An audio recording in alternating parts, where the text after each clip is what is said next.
here I am going to talk about the derivation of the Larsen-Miller parameter. So, like I said, the strain rate of deformation is dependent on the temperature in the following form. So, this is the Arrhenius equation. So, if you take ln of strain rate, that gives you ln A minus q over R t, and if you are talking about rupture, then basically this is the strain rate of deformation leading to rupture. So, the strain rate of deformation can also be written as epsilon r over T r. So, epsilon r is the strain to rupture and T r is the time to rupture. Now, if the strain to rupture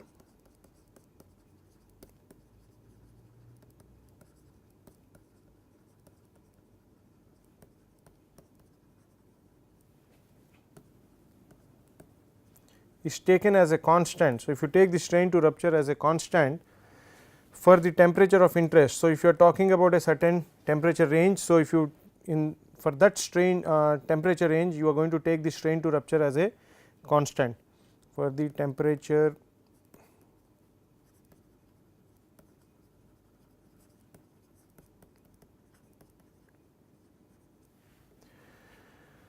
then what happens is ln epsilon dot, which is can be written as ln epsilon r by T r. So, that becomes ln epsilon r minus ln T r. So, therefore, ln epsilon r minus ln T r is equal to ln A minus q over R t. So, since epsilon r is going to be taken as a constant. So, this implies ln A minus ln epsilon r plus ln T r is equal to q over R t, and ln A by epsilon r, since epsilon r is taken as a constant. So, you can take A and epsilon r together. So, ln epsilon r plus ln T r is equal to q over R t. So, if you take temperature onto the other side. So, what you end up with is q over R is basically T into C plus ln T r. So, T into C plus ln C r T r, this is known as the Larsen-Miller parameter, where C is equal to ln A by epsilon r. So, that is the value of C. Now, the Larsen-Miller parameter is generally given for a certain value of stress. So, LMP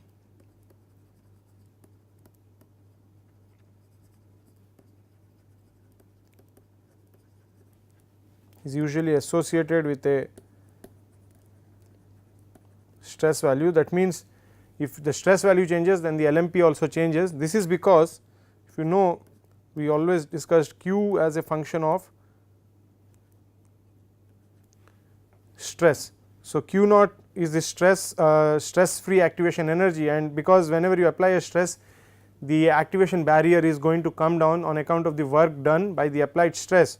So, the stress is assisting you in overcoming the barrier easily. So, Q is always dependent on stress. So, Q is a function of stress. So, that is why LMP is dependent on applied stress.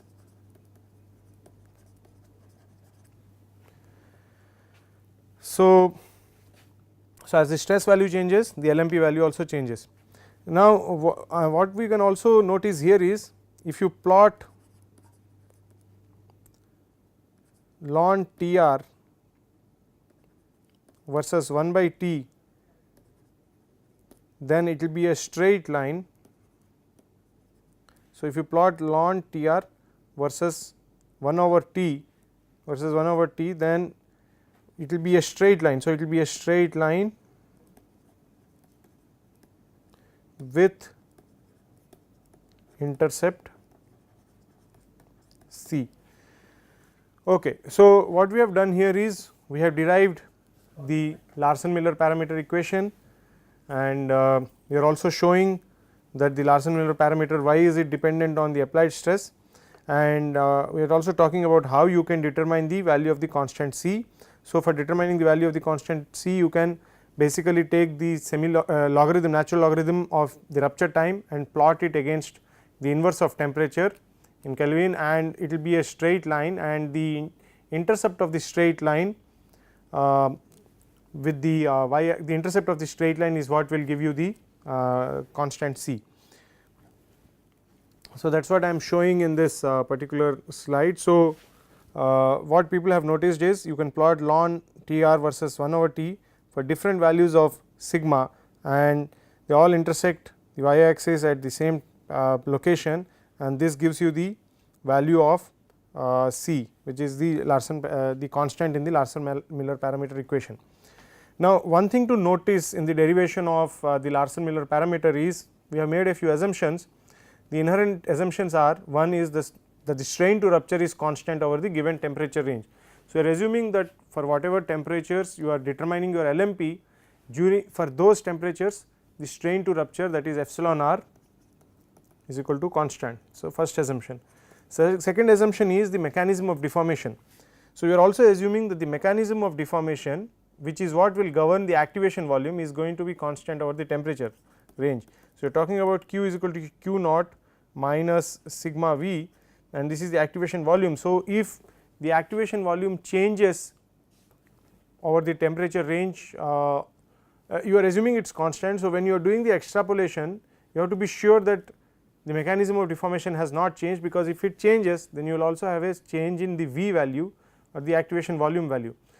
And similarly, when you are talking of extrapolation, you have to also be sure that the strain to rupture has not changed for the during extrapolation. So, for the conditions to which you want to extrapolate, you have to be sure that the strain to rupture has not changed. Well, the strain to rupture could change, because when you are extrapolating data to say a different temperature, the mechanism of oxidation as an example could change. So, that means your loss of cross section is going to be changed, the material could become more brittle, and if it becomes more brittle, then the strain to rupture will also come down. So, these are some things that could happen. So, before you do a blind extrapolation of your short term data to long term performance, you have to be careful that these things have not changed. So, here is an example of how you can use the Larsen-Miller parameter, Larsen-Miller plot, to predict the performance of your component for different temperatures and time conditions. Now, in this particular question, you have two aspects. First is I am asking you to determine the LMP value for an applied stress of 150 MPa, and then using that LMP value, you have to determine the time to failure if you know that the test temperature is 300 degree centigrade and the Larsen-Miller parameter constant C is 15. So, this is the approach to be used. So, first is what is the LMP value for the applied stress if the applied stress is 150 MPa. So, if you look at the plot, this is 150 MPa.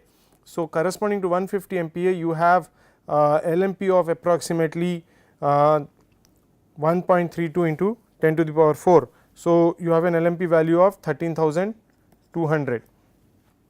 Now, using this LMP value, you have to find out the time to failure if the test temperature is 300 degree centigrade and the constant C is 15. So, if you look at the Larsen-Miller parameter relation, you have LMP is equal to 2T ln T plus C. So, ln T can be written as ln T is equal to LMP by T minus C.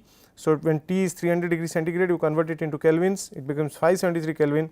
So, ln T is equal to 13,200 divided by 573 minus 15. So, what you end up with is 8.03. So, T is exponential of 8.03, that is basically 3071 hours. So, the time to failure can be determined was determined as 3071 hours. So, basically what this tells you is if you have a stress versus LMP plot, you can use the information given in the plot. So, pardon me. So, this will be 10 to the power minus 4 in both the cases. So, you can basically use the plot for determining the performance of your, so you can determine for determining the performance of your component for different time and temperatures. Now, let us look at another problem. So, here this is a problem, this is a plot for a nickel based superalloy, and you have LMP on the y axis and stress on the x axis. And the question is, what should be the applied stress, so that the service life of the alloy at 500 degrees centigrade is 5000 hours. So, basically the point is, you use the data and using the data given in this plot, find out the maximum applied stress, so that the service life of the component or the alloy is at least 5000 hours. So, here you can use C is equal to 25. Now, this is how the solution would look like. So, first you determine the Larsen-Miller parameter for this temperature and time condition. So, T is 500 degrees centigrade. So, you convert it into Kelvin. So, it is 773 Kelvin, and then you have 5000 hours. So, ln of 5000 plus 25. So, that gives you LMP as 25,908. So, on this plot, so it is more or less equal to 26,000. So, if you look at this plot, so you will have 26,000 as LMP at this point, and if you, and that would correspond to a stress value of approximately log stress is equal to 2.75. So, therefore, the applied stress, the maximum allowed stress will be 2.7. So, that gives you 501 MPa. So, we have looked at two aspects of using the Larsen-Miller parameter. In first case, we knew the applied stress, and from there using the Larsen-Miller parameter we found out the time to failure at a given temperature. In the second case, we knew the time and temperature, and using the Larsen-Miller plot we were able to determine the maximum allowed stress. So, these are two approaches by which these are two problems to highlight the approach needed for using the LMP plot for design of components. Now, talking of extrapolation techniques, we said one is the parametric technique and the second one is graphical method. So, here I am going to give you a brief overview of the graphical method. So, there are different methods under the graphical methods, but one of them is the Grant-Bucklin graphical method. So, herein Grant and Bucklin considered the fact that creep rupture would be influenced by several time and temperature dependent effects, and hence mode of failure might not be uniform over the whole range of time and temperature. This is something that we already spoke about. We said the mechanism of creep may change and the strain to rupture could also change depending on the time temperature window you are operating in. So, Grant and Bucklin considered that and then said that the creep rupture would be influenced by that, and so it is not going to be uniform. So, what they said is the whole data that you have, the LMP versus stress data, they identified distinct segments of the rupture curve where one mode of failure might be dominant. So, they are talking about time temperature data and they are talking about distinct segments of the rupture curve, and so they are saying when there is a change in slope, then one mode of failure, the mode of failure could also be changing. Now, they also said these segments can be described by linear relations, and then by plotting the slopes of like segments against temperature, it is possible to extrapolate to temperatures outside the experimental range, and for doing this they also use the positions of the transition points and on axis of temperature versus TR for extrapolation. So, I will just use this graph to explain what I am trying to say here. So, this is a graph that is used by Grant and for using the Grant and Bucklin method. So, you have log sigma versus log TR. So, the time to rupture changes as a function of sigma for different temperatures. So, you have T1, T2, T3 and T4. So, if you see there is a change in slope depending on the applied stress, temperature and time. So, what Grant and Bucklin are saying, so you can look at this curve, you can look at this curve as a combination of linear segments. So, they are saying this is one linear segment, this is another linear segment, this is another linear segment and this is another linear segment. So, this is data corresponding to temperature T3, and similarly for temperature data corresponding to temperature T4, they are saying you can take this as one linear segment, this as another, and this is so. So, on this, in these segments you have these points which are the transition points. So, say let us talk of curve corresponding to T3 and curve corresponding to T4. So, you can see this transition points on these curves. So, these transition points they are proposing that you join them. So, you can join these transition points and you can extrapolate the line joining the transition points forward. So, they are calling them as the loci of transitions. So, you can connect these transition points and extend them forward. So, say you have C4, C3 connected and then you extrapolate it to C2. Now, what they are saying is, say for T2 you have data only from A2 to B2. So, you have only one linear segment A2 to B2, and what they are saying is once you have this loci of transition. So, you are extending this loci of transitions. So, then B2 is going to meet C2 there. So, this is now the extrapolation of your data. So, you can use A to B2 and use that data and extrapolate, so that you meet the at this point C2. So, now you have created a new set of data basically by extrapolating A to B2 for this temperature T2. So, similarly for A1, so you have say the data up to only this point in for temperature T1, but you know that the loci of transitions from B. So, you have B4, B3, B2 connected and you can extend it up to B1. So, you can use this data and connect it up to B1. So, you can extrapolate data that was available till here, extrapolate it to B1. So, this is basically the approach that Grant and Bucklin developed. So, they said you can use the loci as transitions and use that for connecting different segments and extrapolating different segments. Now, obviously this process is very subjective, because what one may consider as a transition, one person may consider as a transition point, another person may not. So, it depends on who is the person doing this exercise. So, basically it depends on the judgment of the analyst. So, that is one thing, one criticism against this approach. However, Grant and Bucklin claim that reliable extrapolation of the rupture curves are not that critically dependent on the accurate determination of the slope or transition points. So, one may raise the question of subjectivity of the extrapolation, but Grant and Bucklin say it is not that difficult, and even if there are some variations or differences, that will not influence the overall life performance. So, that was the extrapolation technique by Grant and Bucklin. So, the last technique that I am going to talk about extrapolation is the recent one developed by Wilshire and co-workers. So, they claim this is the theta projection concept method. So, Wilshire suggests that predicting creep life using steady state creep rates is not a completely correct approach.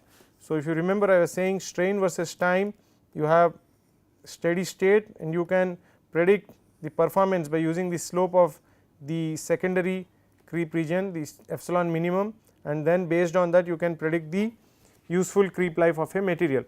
So, Wilshire suggests that this is not exactly a correct approach, completely correct approach. So, according to him, the secondary creep region is only an inflection that appears to be a constant over a limited strain range. So, to him, so there is a change in slope from one end and the decreasing slope leading to increasing slopes, and for him it is basically an inflection region from a decreasing slope region to an increasing slope region. So, and this inflection happens over a limited strain range value. So, for him overly relying on steady state creep rates to perform creep performance or predict creep performance is not a completely correct approach. So, he advocated the need to use information from the entire creep curve. So, Wilshire says rather than only relying on epsilon dot minimum, we should use information coming from the entire creep curve and use that data to model the creep life of the material. So, with this concept they came up, they developed this theta projection concept, wherein they suggested that the creep curve could be described by the following equation. So, you have epsilon versus t related by the following equation. So, you have these theta parameters theta 1, theta 2, theta 3 and theta 4, where theta 1 corresponds to the primary creep regime. So, it scales the primary creep regime, and theta 2 is a rate parameter corresponding to the curvature of the primary creep regime. Theta 3 is basically scaling the tertiary creep regime, and theta 4 is a rate parameter corresponding to the tertiary creep regime. So, they have these 4 parameters, and what they have noticed through their studies is these parameters are found to change with stress and temperature conditions, and accordingly can influence a change in the shape of the curve. So, these theta values are a function of stress and temperature. So, the shape of the creep curve can change depending on